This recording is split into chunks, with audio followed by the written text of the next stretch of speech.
Muy buenas tardes, compañeros, compañeras y licenciado. En esta ocasión le corresponde a mi compañera Oriana Vigil, Carol Elizabeth, y a mi persona, Oriana Panameño, Daniela Susana, desarrollar el tema del género bordetela y el género Brucella. Bien, comenzaré hablando del género bordetela y de este hablaré un poco sobre la morfología e identificación. Podemos decir que del género bordetela se encuentran 10 especies identificadas, y de estas 10 especies identificadas solo son 4 las que tienen una importancia médica. Entre ellas está la bordetela pertussis, que esta infecta solo al ser humano, y además de que es la bordetela más importante que ocasiona una enfermedad en las personas, debido a que es la causa de la clásica tosferina. Además de que sus microorganismos son cocobacilos gram negativos, son diminutos que se parecen a los Haemophilus influenzae. Además que en la tinción con azul de toluidina se puede demostrar gránulos metacromáticos bipolares, que estos contienen una cápsula. Continuaré hablando de la descripción del agente. En este podemos ver la bordetela parapertussis, que genera una entidad patológica del ser humano que es similar a la tosferina, pero que esto suele ser un poco más leve, y además de que se han documentado infecciones concomitantes con la bordetela parapertussis y la bordetela pertussis. Luego está la bordetela avium, que esta produce la coriza de los pavos y se sabe que infecta al ser humano. También la bordetela bronchiséptica o bordetela bronchicanis, que esta produce la enfermedad en los animales, como la tos de los perros y de los conejos, y solo a veces produce enfermedad respiratoria y bacteriemia en el ser humano, principalmente en hospedadores inmunodeficientes.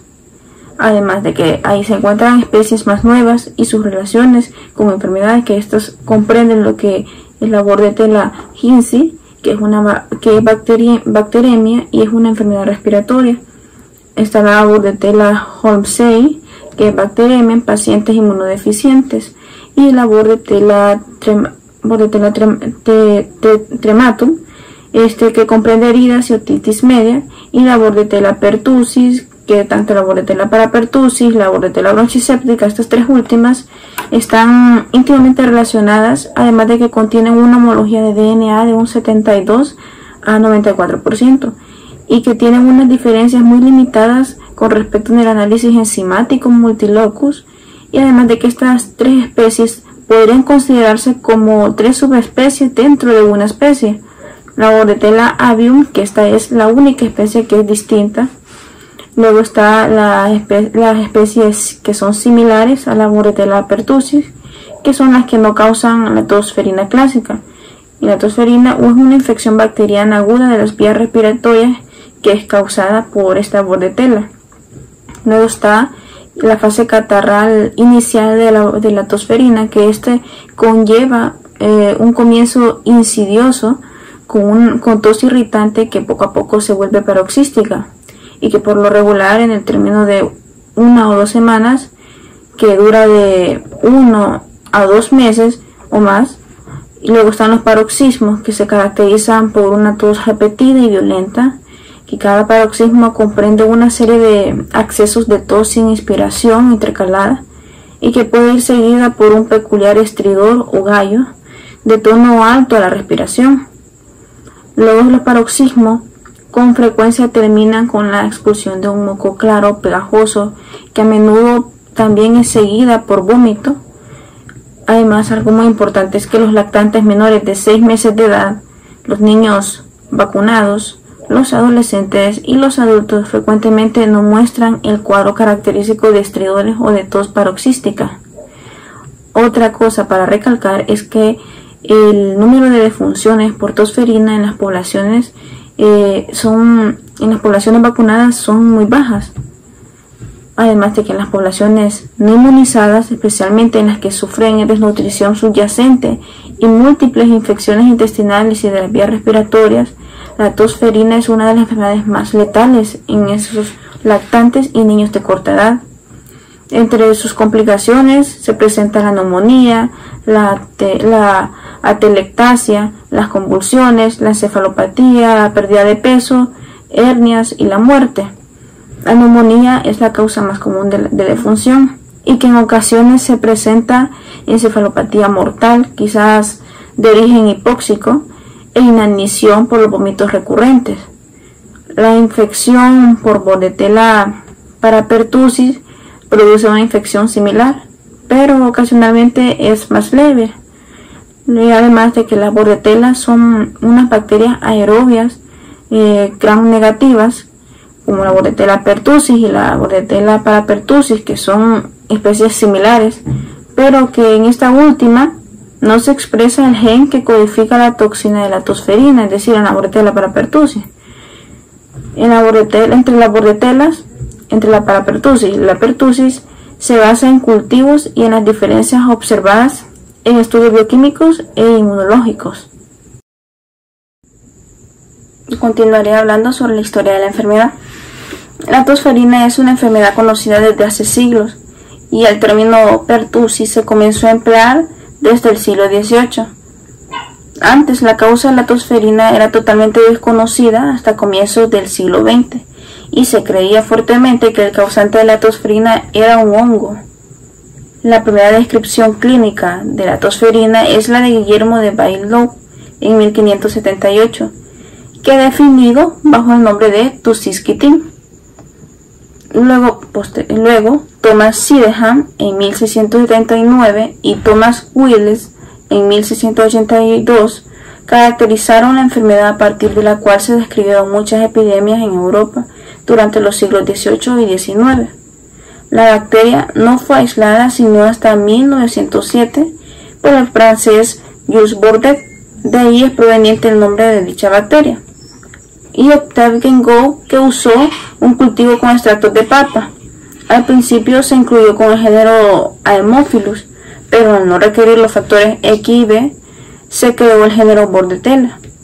La vacuna fue desarrollada en 1926 y el genoma de la bacteria fue secuenciado en 2002. Aunque la vacuna ha ayudado a reducir la gravedad de la enfermedad y la mortalidad, pero lamentablemente solo en los países industrializados. Entre 1914 y 1923, Heuss, Luttinger y Madsen realizaron los primeros ensayos exitosos de vacunación de antipertussis, y en la década de 1940 y 1950 se introdujeron las vacunas celulares, lo cual redujo significativamente la incidencia de la enfermedad. Las relaciones adversas producidas por esta vacuna condujeron a una disminución en la aceptación de las vacunas e incluso algunos países suspendieron la vacunación contra la Bordetella pertussis, lo que determinó nuevos brotes epidémicos. Aunque la mayor incidencia de casos continúa siendo en infantes, datos epidemiológicos indican un cambio en el rango etario, con un aumento en el número de casos de tos convulsa sintomática o leve en adolescentes y en adultos. Así, esta población constituye un reservorio importante y una continua fuente de transmisión para lactantes y para niños y con esquemas de vacunación incompletos vulnerables. Continuaré hablando sobre la epidemiología. La tosferina es una infección muy contagiosa, con unas tasas de afectación del 80 a 100% en contactos domésticos no vacunados y de 20% en los hogares de poblaciones bien inmunizadas.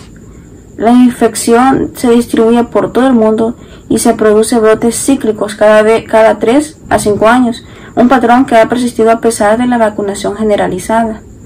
La tosferina se presenta mensualmente, aunque en Norteamérica la actividad alcanza su máximo en verano y en otoño.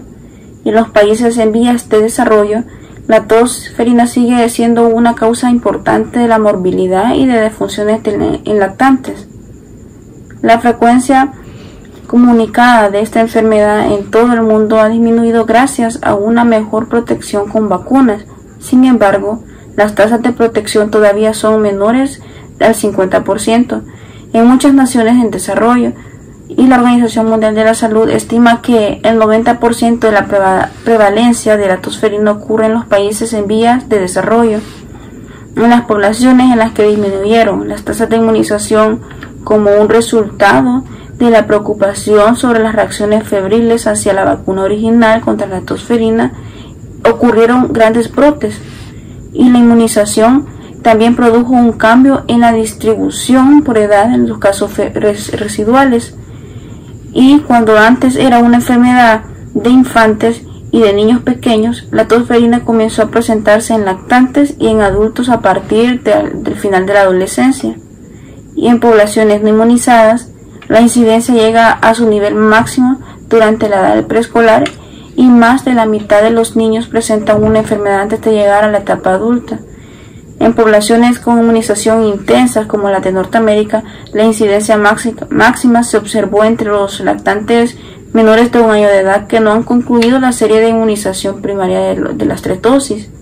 Se considera que esto se debe a la duración relativa y breve de 10 a 12 años que la inmunidad le confiere a la vacuna. Dichos adultos son susceptibles si se exponen, pero en general presentan formas más leves de la enfermedad que a menudo no se reconocen como la tosferina, y estos adultos desconocedores de que tienen la enfermedad son la principal fuente de brotes en la población muy susceptible, como los lactantes, aunque los niños en edad escolar son la fuente de infección en la mayor parte de los hogares, y los adultos constituyen la fuente probable en lactantes de alto riesgo y pueden actuar como un reservorio de la infección entre los años de la epidemia. Bien, continuando les hablaré sobre la distribución y del reservorio. Ahora bien, de la distribución podemos decir que esta es una enfermedad endémica común en los niños, en particular los zonos de corta edad, y en todas partes independientemente ya sea del origen étnico, el clima o la ubicación geográfica. Los brotes se presentan por lo regular cada 3 o 4 años, y en los últimos 40 años se ha observado una notable disminución de las tasas de incidencia y mortalidad, sobre todo en comunidades con programas de inmunización activa y donde se puede contar con una nutrición adecuada y servicios de atención médica. Ahora bien, en 1999, pese a que hubo una cobertura mundial de la vacunación cercana a un 80%, se calcula que hubo 48.5 millones de casos de tosferina en niños, sobre todo, de todo el planeta, que causaron cerca de 295.000 defunciones. Casi todas ellas fueron en África.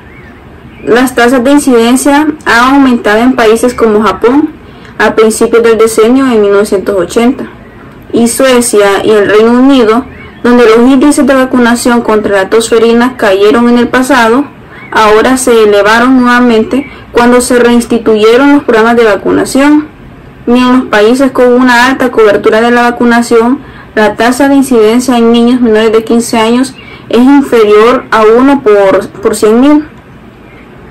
Pasando al reservorio, diré que esto se cree que los seres humanos son los únicos huéspedes de la Bordetella pertussis. En cambio, en la Bordetella parapertussis también se puede aislar en los ovinos. Les hablaré sobre el periodo de incubación, periodo de transmisibilidad. Del periodo de incubación, este es en promedio de 7 a 10 días, con límites entre 6 y 20 días. Ahora, del periodo de transmisibilidad, este es sumamente contagioso en la fase catarral temprana y al principio de la fase de la tos paroxística, es decir, las primeras 2 semanas. A partir de entonces, la transmisibilidad disminuye poco a poco y llega a unos niveles insignificantes en unas 3 semanas, a pesar de que persiste la tos espasmódica con un estridor. Cuando se los trata con eritromicina, claritromicina o acitromicina, los pacientes dejan de ser contagiosos después de 5 días de tratamiento. Continuaré hablando sobre la susceptibilidad.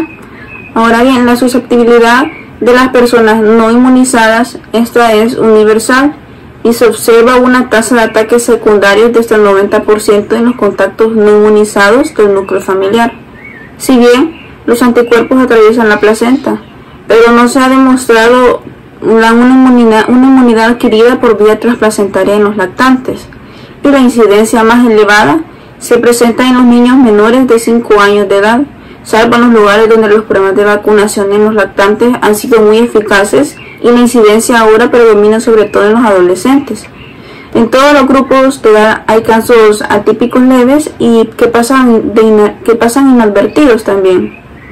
La incidencia y la mortalidad son mayores en las mujeres y un ataque por lo general confiere una inmunidad prolongada, aunque puede haber ataques ulteriores, es decir, algunos que tal vez fueron causados por bordetella parapertussis, y los casos en adolescentes y adultos inmunizados previamente que se presentan en países con programas de vacunación eficaces y de larga duración reflejan el debilitamiento de la inmunidad y son una fuente de infección para los niños de corta edad que no son inmunizados. Continuaré hablando sobre la patogenia y la patología. Bien, de la bordetella pertussis, esta produce una serie de factores que están involucrados en la patología de la enfermedad. Un locus en el cromosoma de la bordetella pertussis que actúa como un regular central de los genes de virulencia. Este locus tiene dos operones de bordetella, la BBGA y la BBGS. En su caso específico, la BBGS, esta responde a las señales ambientales y la BBGA es un activador transcripcional de los genes de virulencia. Luego está la hemaglutinina filamentosa, que esta es una proteína de gran superficie y las fimbrias, es decir, los apéndices de la superficie, median la adhesión a las células epiteliales ciliadas y son muy esenciales para la colonización traqueal. Luego está la toxina pertussis. Esta es una toxina de estructura A-B clásica y propicia la linfocitosis, la sensibilidad de la histamina y la secreción aumentada de la insulina por medio de la adenosina difosfato ribosilación, que interrumpe la función de la transducción de señales en muchos tipos de células. Luego está la hemaglutinina filamentosa y la toxina pertussis, que son proteínas secretadas y que se encuentran fuera de las células de la bordetella pertussis. Está la toxina adenila toxiclasa, la toxina dermonecrótica y la hemolicina, que también son reguladas por el mismo BBG. El tiempo de coagulación activada es importante tanto para el factor de virulencia que inhibe la función de fagocitos, pero que se desconoce el papel de DNT en la tosferina. Y luego está la citotoxina traqueal, que esta no es regulada por BBG y daña las células epiteliales respiratorias in vitro. Y la bordetella pertussis sobrevive solo en breves periodos fuera del hospedero humano y no hay vectores y la transmisión se realiza principalmente a través de las vías respiratorias desde los primeros casos y posiblemente a través de los portadores. El organismo se adhiere y se multiplica rápidamente en la superficie epitelial de la tráquea y de los bronquios e interfiere con la acción ciliar. La sangre así también no es invadida y las bacterias liberan las toxinas y las sustancias que irritan las células de la superficie, causando tos y marcada linfocitosis, Más tarde puede haber una necrosis de parte del epitelio de infiltración y polimorfonuclear con inflamación peribronquial y neumonía intersticial. Luego los invasores secundarios como estafilococos y Haemophilus influenzae pueden ocasionar neumonía bacteriana. La obstrucción de los bronquios más pequeños con los tapones mucosos produce la atelectasia y disminuye la oxigenación de la sangre, y esto probablemente contribuye a la frecuencia de convulsiones en lactantes con tosferina. Continuaré con el cuadro clínico. Este dice que después de un periodo de incubación de aproximadamente 2 semanas, se desarrolla la etapa catarral con una tos leve y estornudos. Durante esta etapa una gran cantidad de organismos son pulverizados en las gotitas y el paciente es altamente infeccioso, pero no está muy enfermo. Durante la etapa paroxística la tos se desarrolla en su carácter explosivo y el característico coqueluche o tos explosiva al inhalar. Esto conduce al agotamiento rápido y puede estar asociado con vómitos, cianosis y convulsiones. El coqueluche, las principales complicaciones ocurren predominantemente en los lactantes y la tos paroxística predomina en niños mayores y en adultos. El recuento de leucocitos también es alto, es de 16.000 a 30.000 microlitros, con una linfocitosis absoluta. La convalescencia es lenta, además que la Bordetella pertussis es una causa frecuente de la tos prolongada, es decir, de 4 a 6 semanas en adultos. Pocas veces la tosferina se acompaña de complicaciones graves y potencialmente mortales, que implican convulsiones y encefalopatía. Varios tipos de adenovirus como Chlamydia pneumoniae pueden producir un cuadro clínico parecido al causante que es la Bordetella pertussis. Continuando con las pruebas diagnósticas del laboratorio, en estas están las muestras. Las muestras son preferibles con hisopos nasofaringios que se usan con solución salina. Los hisopos deben tener una punta de dacrón o de rayón y no de calcio, ya que este último inhibe la reacción de cadena de polimerasa. Ni tampoco debe ser de algodón, ya que el algodón elimina los organismos. En el caso de los adultos, las gotitas expulsadas con tos directamente sobre una placa para la tos, que se mantiene frente a la boca del paciente durante un paroxismo, es un método menos deseable de recolección de muestras. Luego está la prueba de anticuerpos fluorescentes directos.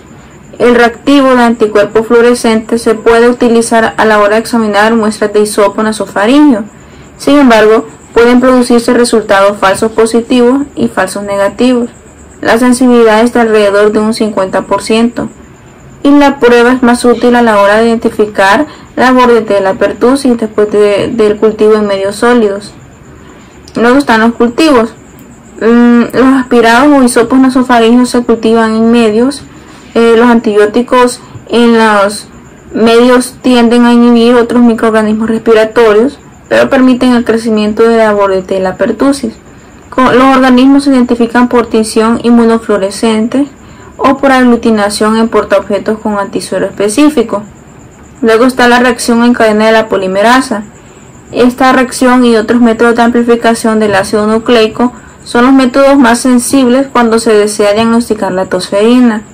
Deben incluirse sensibilizadores tanto en el caso de la Bordetella pertussis como de la Bordetella parapertussis. Cuando se dispone una prueba de amplificación de ácido nucleico, debe reemplazar las pruebas directas de la reacción de cadena polimerasa. Los sensibilizadores blancos existentes pueden reaccionar de forma cruzada con otras especies del género de la Bordetella. Luego está la serología.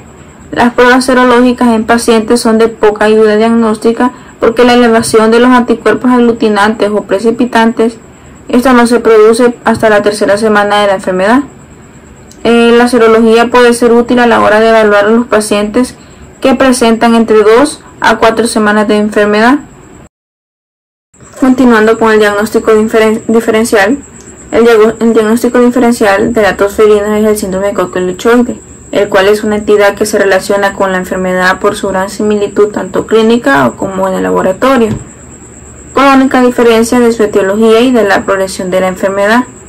En el momento en que los signos y síntomas son indistinguibles de la tosferina, pero no es posible demostrar la presencia de la Bordetella pertussis o de otro agente, ya sea viral o bacteriana, diferente a este, se le va a atribuir el nombre de síndrome coqueluchoide.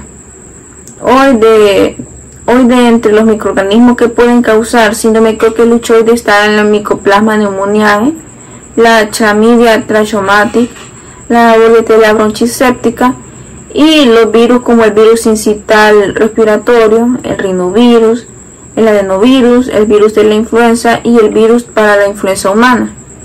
La clínica del síndrome coqueluchoide es similar pero mucho más leve que la de coqueluche y generalmente no suele llegar a tener las complicaciones tan graves como lo que conlleva la tosferina. Continuaré hablando sobre el tratamiento. La Bordetella pertussis es susceptible a varios medicamentos antimicrobianos in vitro. La administración de eritromicina durante la etapa catarral de la enfermedad propicia la eliminación de los organismos y puede tener un valor profiláctico. Y el tratamiento después de la aparición de la fase paroxística pocas veces altera el curso clínico. La inhalación de oxígeno y la sedación puede prevenir el daño anóxico del cerebro. Luego están las complicaciones.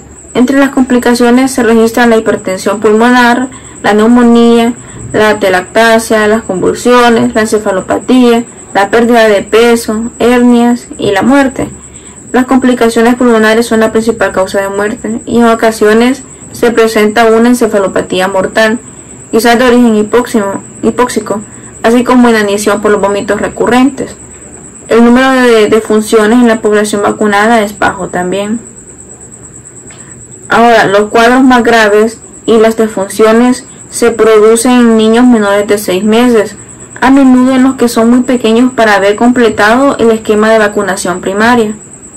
La tosferina sigue siendo una de las enfermedades más letales en los lactantes y en los niños de corta edad no inmunizados, especialmente en los que padecen desnutrición subyacente e infecciones intestinales o respiratorias recurrentes. La infección por Bordetella pertussis es una enfermedad similar pero ocasional y más leve que la Bordetella pertussis. Continuando con la prevención, todo lactante debe recibir 3 inyecciones de vacuna contra la tosferina durante su primer año de vida, seguido de una serie de refuerzos, lo que llevaría a un total de 5 dosis. Las vacunas contra la tosferina acelular múltiple están autorizadas en Estados Unidos y en otros lugares y se recomienda el uso de estas vacunas. Las vacunas acelulares también tienen al menos 2 de los siguientes antígenos: la toxina pertussis inactiva, la hemaglutinina filamentosa y proteínas fimbriales y hipertactina. Puesto que cada una de las vacunas tienen diferentes antígenos, se debe utilizar el mismo producto durante toda una serie de inmunización.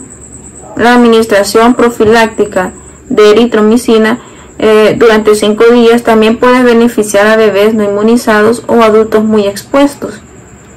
La Bordetella pertussis, este organismo puede producir una enfermedad similar a la tosferina, pero generalmente es menos grave y la infección suele ser subclínica.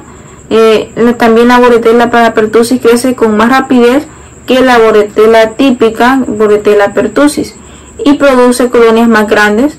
También crece en agar sangre, y la Bordetella pertussis tiene una copia del gen de la toxina pertussis. Luego está la Bordetella bronchiséptica, que esta Bordetella es un bacilo gram negativo pequeño en las vías respiratorias de los caninos, en el que puede causar tos en los perros o tos canina y neumonitis, y produce también catarro nasal en los conejos y rinitis atrófica en los cerdos. Con poca frecuencia es responsable de infecciones crónicas del sistema respiratorio en humanos, principalmente en individuos con enfermedades subyacentes. Este crece en un medio de agar sangre, y la Bordetella bronchiséptica tiene una copia silenciosa del gen de la toxina pertussis. Este organismo posee una Bordetella lactamasa que lo hace resistente a la penicilina y a la cefalosporina. El tratamiento requiere cuidados de apoyo y la eritromicina se administra con la intención de reducir la inefectividad, pero no altera el curso de la enfermedad. Esta es una vacunación con una vacuna celular. Las otras especies de Bordetella pueden causar infecciones respiratorias, pero no es capaz de causar la clásica tosferina. Y por último, el área del control. Se trata de una disminución de la protección que comienza después de los 3 años, de una vacunación completa y que posiblemente se considera como un factor decisivo, y la presencia de cambios en los antígenos de la Bordetella pertussis y las características genotípicas. Se requieren más investigaciones para suponer estas tendencias. A pesar de las tendencias, el control de la tosferina se basa principalmente en la adecuada inmunización activa de los bebés y de aquellos niños y adultos que tienen un contacto cercano a ellos. Luego está el control de los contactos y del medio inmediato. Puede ser necesario excluir de las escuelas, las guarderías infantiles y los sitios de reunión pública a los contactos en el hogar menores de 7 años cuya vacunación sea inadecuada durante un periodo de 21 días después de la última exposición o hasta que los pacientes y los propios contactos hayan recibido antibióticos apropiados durante 5 días. Debe investigarse el estado de vacunación de todos los contactos y ponerlo al día. No se ha demostrado que la inmunización pasiva sea eficaz ni se toma en cuenta el mercado como un producto para ella. Al iniciar la inmunización activa después de una exposición reciente no es eficaz contra la infección, pero debe llevarse a cabo para proteger al niño de una exposición ulterior, en caso de que no se hubiera infectado. Es necesario administrar una dosis de vacunación lo más pronto posible después de una exposición a los contactos cercanos en niños menores de los de 7 años que no hayan recibido 4 dosis de vacuna. Hasta aquí llega mi participación, ahora continuará mi compañera. Continuando con el tema, yo les hablaré sobre lo que es el género Brucella. Las bacterias del género Brucella son cocobacilos pequeños gram negativos con similitud morfológica con Haemophilus y Bordetella. El aspecto en los cultivos jóvenes varía desde los cocos hasta los bacilos de 1.2 micras de longitud, predominando las formas cocobacilares cortas. Son bacterias no móviles, son aerobios que no se tiñen con colorantes ácido resistentes y no forman esporas. Las células tienen la estructura típica para una bacteria gram negativa y una membrana externa que contiene proteínas. Ahora continuamos con lo que es la descripción del agente, y pues las brucellas tienen un metabolismo relativamente inactivo. Entre los tipos de brucella podemos mencionar lo que son las brucellas melitensis, que esta suele afectar a las cabras, la brucella suis, que esta suele afectar a los cerdos, la brucella abortus al ganado vacuno y la brucella canis, como su nombre lo dice, afecta a los perros. Durante mucho tiempo fueron asignadas a múltiples especies, pero las 3 más comunes son la brucella abortus, la brucella melitensis y la brucella suis. Estas se consideran que tienen algunas variantes. Su crecimiento es lento y requiere de al menos de 2 a 3 días de incubación en un medio aeróbico, en un caldo de cultivo enriquecido o agar sangre. Estas producen lo que son catalasas, oxidasas y ureasas, pero no fermentan carbohidratos. Las brucelosis son una infección genitourinaria en las ovejas, reses, cerdos y otros animales. En seres humanos, como los granjeros, trabajadores de rastros y veterinarios, estos se infectan de manera directa por contacto ocupacional o en forma indirecta por el consumo de productos contaminados. De origen animal, por ejemplo, tenemos lo que es la leche. En seres humanos, la brucelosis es una enfermedad crónica que se caracteriza por fiebre, diaforesis nocturna y pérdida de peso que persiste por semanas o meses. La infección se localiza en órganos reticuloendoteliales, por lo que existen pocos datos a la exploración física, a menos de que haya una hepatomegalia o esplenomegalia, cuando el paciente desarrolla un patrón cíclico de fiebres nocturnas. La enfermedad se denomina fiebre ondulante.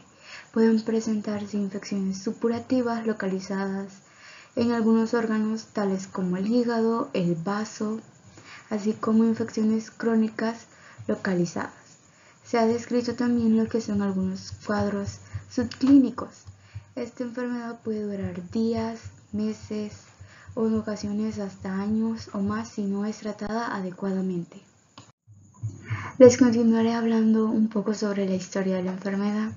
Y pues en 1861 una persona contrajo la enfermedad mientras trabajaba en el área del Mediterráneo y describió su propio caso 2 años después de haber padecido la enfermedad. La relación causal entre el organismo y la enfermedad fue establecida por el microbiólogo David Bruce en el año de 1887, mientras ocupaba el cargo de cirujano capitán de la Armada Británica en la isla de Malta, después de la Guerra de Crimea. En dicho lugar, muchos soldados británicos presentaban un cuadro de fiebre ondulante, denominada así porque la fiebre era de ocurrencia periódica, que podía durar meses e incluso podía llegar a ser fatal. En los vasos, hígados y riñones obtenidos de las autopsias de los soldados fallecidos, Bruce encontró un microorganismo que denominó Micrococcus melitensis, el cual al ser inoculado en monos, estos producían la enfermedad, y en aquellos monos que fallecían, él volvía a encontrar los mismos microorganismos. De esta forma se cumplían los postulados de Koch. Con respecto del agente etiológico de la enfermedad denominada en ese tiempo fiebre de Malta, en 1896 el médico danés Bernhard Lauritz F. Bank descubrió una especie de Brucella abortus como el agente causal del aborto bovino. A principios del siglo XX la incidencia de brucelosis en los humanos aumentó en zonas mediterráneas y después la infección se difundió a países europeos y sudafricanos, pero el mayor conocimiento de la enfermedad y el desarrollo de los recursos de laboratorio dieron lugar a que se identificara con mayor seguridad los casos. En el año 1900 la infección fue identificada en Córcega y 12 años después en Sicilia debido al contacto con cabras. En 1935 Italia fue el país con más personas infectadas en el mundo. Aumentaron los casos en el ganado bovino y se diseminó la enfermedad a otros países mediterráneos como Grecia, Turquía, Argelia, Túnez y Egipto. David Bruce fue el presidente de la Comisión para la Fiebre Mediterránea. Esta fue una de los tantos nombres que recibió esta enfermedad y fue durante los años de 1904 y 1905. El 14 de junio de 1905, Themistocles Summit, médico de Malta, recientemente nombrado parte de la comisión, encontró que la sangre extraída de 5 de 6 cabras compradas en la zona reaccionaba a la prueba de aglutinación para detectar la brucelosis. Continuamos con la epidemiología. La brucelosis es una infección crónica que persiste de por vida en animales y es una causa importante de aborto, esterilidad y disminución en la producción de leche en el ganado, cabras y cerdos. Se disemina en animales por contacto directo con tejidos infectados y por la ingesta de alimentos contaminados. Causa infección crónica en las glándulas mamarias, útero, placenta, vesículas seminales y epididimo. Los humanos adquieren brucelosis por exposición ocupacional o por consumo de productos lácteos no pasteurizados. Las bacterias pueden lograr el acceso a través de heridas en la piel, contacto con mucosas, inhalación o ingesta. En Estados Unidos el número de casos ha disminuido de manera estable desde un máximo de más de 6.000 casos por año en el decenio de 1940 a 1949, hasta las cifras actuales de menos de 100 casos por año. De estos, 50 a 60% ocurren en empleados de rastros, inspectores gubernamentales de carnes, veterinarios y otras personas que manipulan el ganado o productos pasados de carne.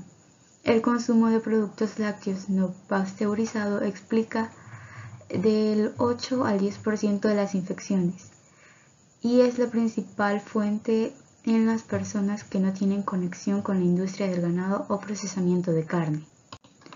Cabe mencionar que algunos de estos casos recientes se han relacionado con el consumo de alimentos aparentemente sanos. En Estados Unidos, la distribución de brucelosis en humanos abarca casi la totalidad de los estados, pero se centra en aquellos que tienen una gran actividad relacionada con el ganado o que están cercanos a México. Por ejemplo, tenemos lo que es California y Texas. Un brote epidémico en Texas fue rastreado hasta la leche de cabra no pasteurizada traída desde México. Continuamos con lo que es la distribución y pues la distribución de esta enfermedad es mundial, especialmente en países mediterráneos de Europa y África, el Medio Oriente, África, América Central y América del Sur, Asia Central, la India y México. Las fuentes de infección y el microorganismo causal varían con la zona geográfica. La brucelosis es sobre todo una enfermedad ocupacional de las personas que trabajan con animales infectados o sus tejidos, en particular lo que son los granjeros, veterinarios y trabajadores de mataderos, por lo cual es más frecuente en hombres. Esto se presenta con casos esporádicos y brotes epidémicos en consumidores de leche cruda y productos lácteos de vaca, oveja y cabra, especialmente lo que son quesos blandos no pasteurizados. Se han observado casos aislados de infección por Brucella canis en criaderos de animales por el contacto con perros. Esta enfermedad a menudo no se diagnostica ni se modifica a las autoridades. Continuamos con lo que es el reservorio, y este se encuentra en lo que es el ganado vacuno, porcino, caprino y ovino. La infección puede afectar a lo que es bisontes, alces, caribúes y algunas especies de ciervos. La Brucella canis constituye un problema ocasional en las colonias de perros de laboratorio y en perreras, y un pequeño porcentaje de perros domésticos y una porción elevada de los perros callejeros tienen títulos positivos de anticuerpos contra Brucella canis. También se han encontrado esta infección en los que son coyotes. Muy bien, ahora continuamos con lo que es el periodo de incubación, y este periodo puede ser muy variable y es difícil de precisar. Este suele variar entre 5 a 60 días, por lo común va dentro de 1 a 2 meses y a veces es de varios meses. Tenemos lo que es el periodo de transmisibilidad, y pues en este periodo no hay pruebas de que la enfermedad se transmita de persona a persona. Solo se ha demostrado que la enfermedad se puede transmitir de animales que tienen la enfermedad a personas. También tenemos lo que es la susceptibilidad, y es que la gravedad y la duración del cuadro clínico varían, y en esto se desconoce la duración de la inmunidad adquirida para la enfermedad. Ahora tenemos lo que son las brucelas, y pues las brucelas son parásitos obligados de los animales y los humanos. Estos se encuentran ubicados de manera intracelular y son relativamente inactivos metabólicamente. Como les había mencionado, tenemos lo que son las Brucella menintesis, que esta típicamente infecta a las cabras, la Brucella suis, que esta infecta a los cerdos, la Brucella abortus al ganado vacuno y la Brucella canis a los perros. Se encuentra en otras especies solo que en los animales, aunque nombrados como especies, los estudios relacionados con el ADN han demostrado que solo hay una especie en el género, la cual es Brucella menintesis, con múltiples biovariedades. La enfermedad en los seres humanos, la brucelosis, también conocida como fiebre ondulante o fiebre de Malta, se caracteriza por una fase bacterimética aguda seguida de una etapa crónica, y esta puede prolongarse durante muchos años y afectar a diversos tejidos.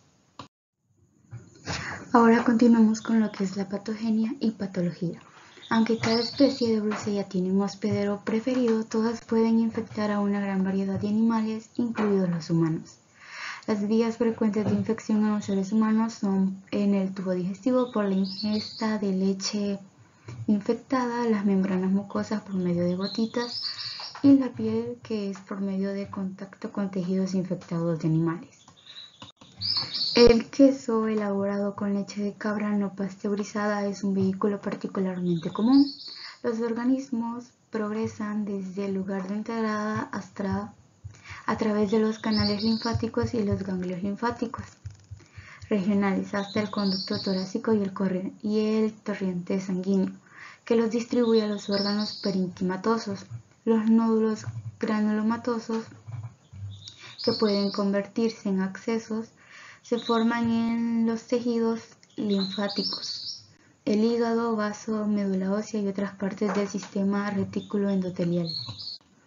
En tales lesiones, las brucelas son principalmente intracelulares. También suelen presentarse lo que es la osteomielitis, meningitis o colecistitis.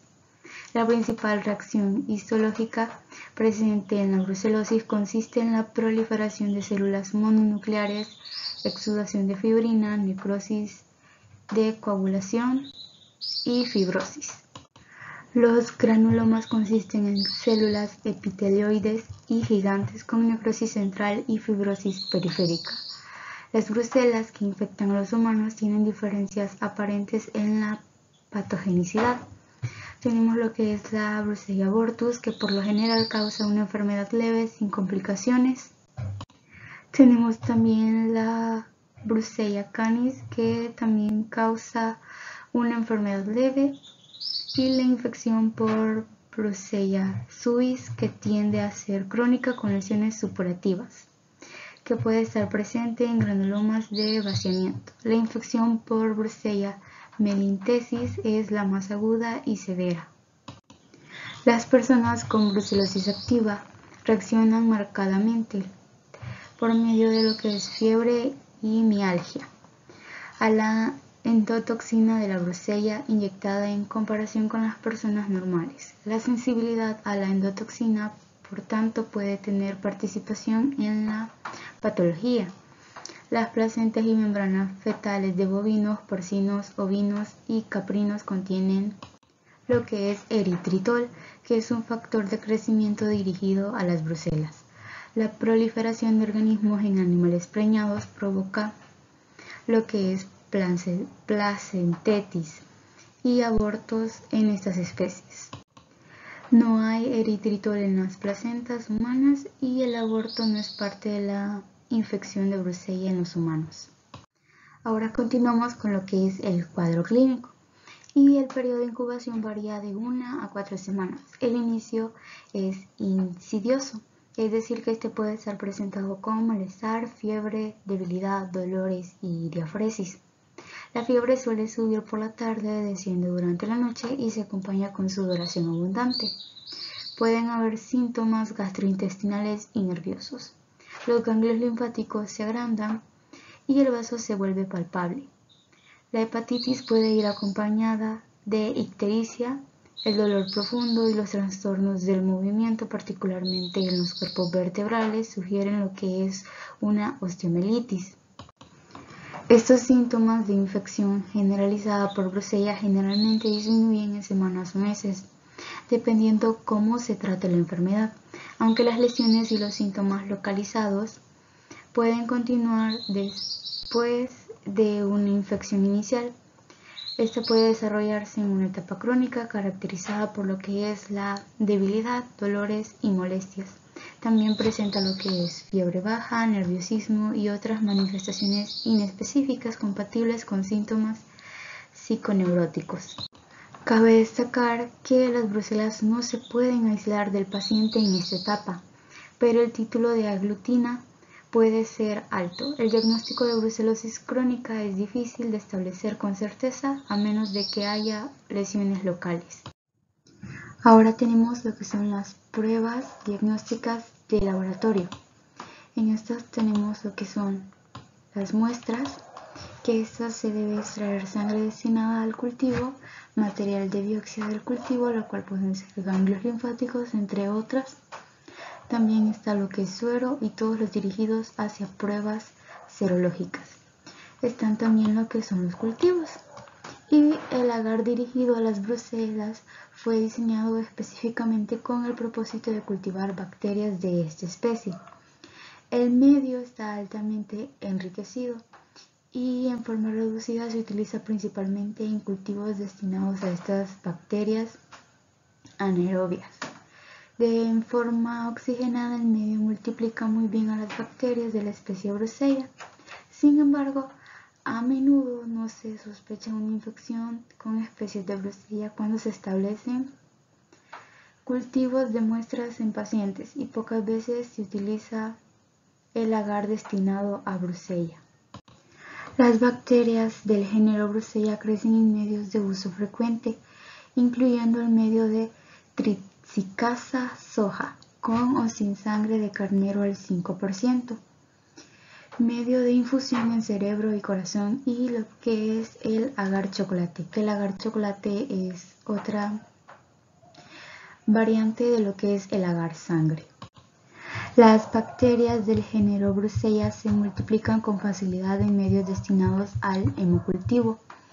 El líquido que se utiliza en el cultivo de Microbacterium tuberculosis también se respalda la multiplicación por lo menos de algunas cepas. Todos los cultivos deben incubarse en dióxido de carbono al 8 a 10%, de 35 a 37 grados centígrados y deben observarse durante 3 semanas antes de ser descartados como negativos. Los medios de cultivo líquido deben volver a cultivarse aunque no se observen crecimientos durante este periodo. La médula ósea y la sangre son las muestras a partir de las cuales se aíslan las brucelas con más frecuencia. El método de elección destinado a la médula ósea consiste en usar tubos aisladores pediátricos, que estos no requieren de centrifugación. Se inoculan de todo el contenido del tubo en medios sólidos. Los medios utilizados en los sistemas semi-automatizados y automatizados de hemocultivo crecen fácilmente las brucelas, por lo general en una semana. Sin embargo, se recomienda mantener los cultivos durante 3 semanas. Los resultados de los cultivos negativos dirigidos a Brucella no se excluyen de la enfermedad, porque las brucelas pueden cultivarse en pacientes solo durante la fase aguda de la enfermedad o durante la recurrencia de la actividad. Después de unos pocos días de incubación en medios de agar, las brucelas forman colonias en la estría primaria que son más pequeñas que 1 milímetro de diámetro. Estas no son hemolíticas. La observación de los cocobacilos gram negativos pequeños que son catalasa oxidasa positivos indican la presencia de especies del género Brucella. Todo el trabajo adicional que se hizo sobre estos cultivos debe realizarse en una cabina con medidas de bioseguridad. También se debe inocular lo que es un cultivo inclinado de urea de Christensen y observar con frecuencia. Un resultado positivo en la prueba de ureasa es un resultado característico de las especies de Brucella y Brucella suis y algunas cepas de Brucella melintensis. Estas pueden dar un resultado de prueba positivo en menos de 5 minutos, después tardan unas pocas horas hasta 24 horas. Las bacterias que cumplen con estos criterios deben ser enviadas rápidamente a un laboratorio de salud pública de referencia dirigida a la identificación presunta. Las especies de Brucella se encuentran en la lista de agentes selectos en Estados Unidos. Se han desarrollado métodos moleculares con el fin de diferenciar rápidamente entre ellas las biovariedades de cada una de estas especies. Ahora continuamos con lo que es la prueba de serología. El diagnóstico de laboratorio del brucelosis se realiza con mayor frecuencia mediante pruebas serológicas. Los niveles de anticuerpos de inmunoglobulinas M aumentan durante la primera semana de la enfermedad aguda. El pico hacia los 3 meses y puede persistir durante la enfermedad crónica. Incluso con la terapia antibiótica adecuada, los niveles altos de inmunoglobulinas M pueden persistir hasta 2 años en un pequeño porcentaje de pacientes. Los niveles de anticuerpos de inmunoglobulinas G aumentan aproximadamente 3 semanas después del inicio de la enfermedad aguda. Alcanzan su máximo de 6 a 8 semanas y permanecen altos durante la enfermedad crónica. Los niveles de inmunoglobulinas A son paralelos a los niveles de inmunoglobulinas G. Es posible que las pruebas serológicas habituales no detecten la infección por Brucella canis, porque los antígenos utilizados para este pueden ser Brucella abortus o Brucella melintensis. Una combinación de pruebas serológicas, por lo general las pruebas de aglutinación, con ensayos no aglutinantes es recomendable a la hora de diagnosticar definitivamente la brucelosis. Tenemos lo que es la prueba de aglutinación, que con el fin de que éstas sean confiables, las pruebas de aglutinación en suero deben realizarse con antígenos Brucella estandarizados obtenidos por destrucción térmica. Expuestos a fenol simple, los títulos de aglutinación de inmunoglobulinas G por encima de 1,80 indican una infección activa. Las personas a las que se les inyecta la vacuna contra la cólera pueden desarrollar títulos de aglutinación a Bruselas. Si el resultado de la prueba de aglutinación sérica es negativo en pacientes con las pruebas clínicas sólidas de infección por Bruselas, se deben hacer pruebas de anticuerpos bloqueadores. Estos pueden detectar, se agrega lo que es la globulina antihumana a la mezcla del antígeno cruzada con las aglutininas de tularemia, y las pruebas dirigidas a ambas enfermedades deben realizarse en sueros positivos, que por lo general el título en lo que respecta a la enfermedad será mayor a lo que será en la otra. Tenemos también lo que son los anticuerpos bloqueantes. Estos son anticuerpos de inmunoglobulina A que interfieren con la aglutinación por inmunoglobulina G e inmunoglobulina M y hacen que el resultado de la prueba serológica sea negativo en disoluciones de suero baja, aunque positivo en disoluciones más altas. Estos anticuerpos aparecen durante la etapa subaguda de la infección y estos tienden a persistir durante muchos años, independientemente de la actividad de la infección, y se detectan mediante el método de antiglobulina de Combs. Tenemos lo que es la prueba de Brucella-Cap. Este es un método rápido de aglutinación con inmunocaptura que está basado en la prueba de Combs, que detecta anticuerpos de inmunoglobulinas G y las A no aglutinantes. Es fácil de realizar y tiene una alta sensibilidad y especificidad. Este producto no está disponible en los Estados Unidos. Para finalizar tenemos lo que son la prueba ELISA, que son estas de acá. La prueba ELISA están los anticuerpos de inmunoglobulinas G, inmunoglobulinas A e inmunoglobulinas M. Estas se pueden detectar utilizando pruebas inmunoabsorbentes ligadas a enzimas. Estas utilizan proteínas citoplasmáticas como antígenos. Estos ensayos tienden a ser más sensibles y específicos que la prueba de aglutinación, especialmente en el contexto de enfermedades crónicas. Para continuar tenemos lo que es el diagnóstico diferencial, y es que debe distinguirse entre la brucelosis y cualquier otra enfermedad febril aguda, en especial gripe, tularemia, fiebre Q, mononucleosis y fiebre entérica. En su presentación crónica, que esto simula enfermedad de Hodgkin, tuberculosis, infección por VIH, paludismo e infecciones micóticas, como lo son la hispoplasmosis y lo que es la coccidioidomosis. Ahora continuamos con lo que es el tratamiento, y es que las brucelas pueden ser susceptibles a lo que son las tetraciclinas, la rifampicina, el trimetoprim, sulfametosazol, a los aminoglucósidos y algunas quinolonas. El alivio sintomático puede ocurrir pocos días después del tratamiento con estos medicamentos.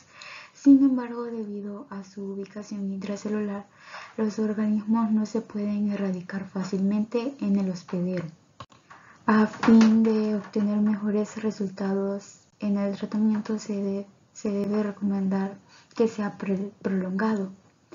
Se recomienda el tratamiento combinado con una tetraciclina, como por ejemplo es la doxiciclina y streptomicina o gentamicina, que es durante de 2 a 3 semanas, o rifampicina durante 6 a 8 semanas. En los pacientes con endocarditis o evidencia de alguna enfermedad neurológica se sugiere una terapia triple con doxiciclina, rifampicina y un aminoglucósido. Entre las complicaciones de la enfermedad podemos decir que esta es una enfermedad bacteriana generalizada de comienzo agudo, incisivo, caracterizada por lo que es una fiebre continua, intermitente o irregular, de duración variable. Presenta también lo que son las cefaleas, debilidad, sudoración profusa. Lo que también produce es artralgia, mialgia, fatiga, anorexia y pérdida de peso. Puede presentarse también lo que son las infecciones supurativas localizadas en algunos órganos, como lo son el hígado y el vaso, así como infecciones crónicas localizadas. Se ha descrito también lo que son algunos cuadros subclínicos. Esta enfermedad puede durar días, meses o en ocasiones hasta un año o más si no es tratada adecuadamente. En 20 a 60% de los casos se presentan lo que son complicaciones osteoarticulares. La manifestación articular más común es la sacroiliitis. Se observan infecciones genitourinarias en 2% a 20% de los casos, de los cuales la orquitis y la opiditis son la forma más común o frecuente. El restablecimiento es la forma o norma, pero suele haber una más notable incapacidad. También tenemos lo que es la neurobrucelosis. Esta es una manifestación menos común, pero más grave, que se presenta en 3 a 7% de los casos. La tasa registrada de letalidad de la brucelosis sin tratamiento es el 2% o suele ser menos, y esto puede ser consecuencia de una endocarditis derivada de las infecciones por Brucella melitensis. Esta cabe destacar que es una de las más virulentas. En las recidivas puede reaparecer una parte o en la totalidad del síndrome original. Por último, tenemos lo que es la prevención y control. Las brucelas son microorganismos patógenos en los animales y estos son transmitidos al ser humano por el contacto accidental, como lo son las heces, orinas, leches y tejidos de animales infectados. Las fuentes más frecuentes de infección para el ser humano son las leches no pasteurizadas, productos lácteos, como lo son el queso, y el contacto laboral. El contacto laboral se menciona lo que es para personas que trabajan como granjeros, veterinarios y en rastros, y estos tengan un contacto directo con animales infectados. Los quesos elaborados con leche de cabra no pasteurizada son un vínculo muy frecuente de transmisión de la brucelosis. En ocasiones es importante la vía aérea. Debido al contacto laboral, la infección por brucella es mucho más frecuente en los varones. La mayor parte de las infecciones se mantiene asintomática. Las tasas de infección varían bastante con los diferentes animales en cada país, ya que en cada país tienen una forma distinta de tratar con los animales en cada zona.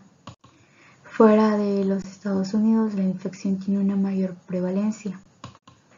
La erradicación de la brucelosis en el ganado bovino puede intentarse mediante la prueba y sacrificio.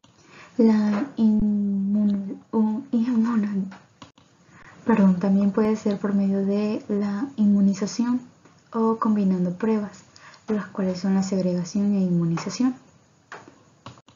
Se examina lo que es el ganado vacuno por medio de pruebas de aglutinación. La inmunización activa del ser humano contra la infección por brucella aún se encuentra en fase experimental. El control consiste en limitar la diseminación y en la posible erradicación de la infección de animales. también lo que es la pasteurización de la leche y los productos lácteos, así como la reducción de los riesgos laborales cuando es posible. Muchas gracias por su atención. Hasta aquí llegaría el desarrollo del tema número 40, el cual es el género Bordetella y Brusella.